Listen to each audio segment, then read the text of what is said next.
Hier soir, des dizaines de casseurs fondent littéralement sur les rayons de marchandises. Le pillage est méthodique, ce sont les bouteilles d'alcool qui disparaissent en premier.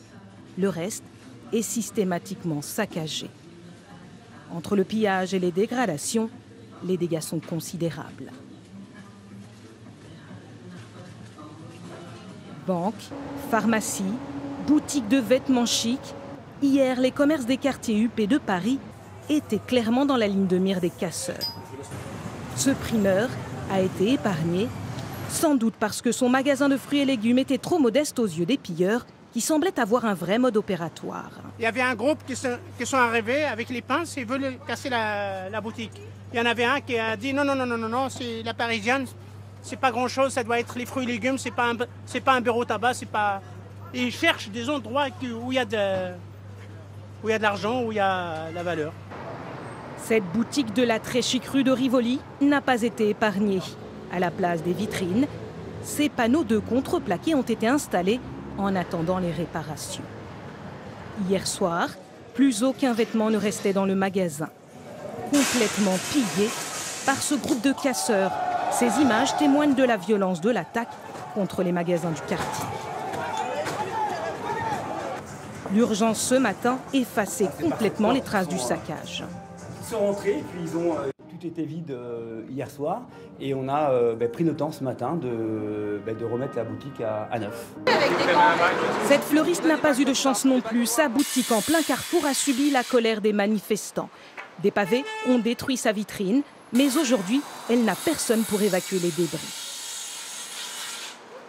Le miroitier a d'autres boutiques à faire et lui, il a déjà le camion de chargé.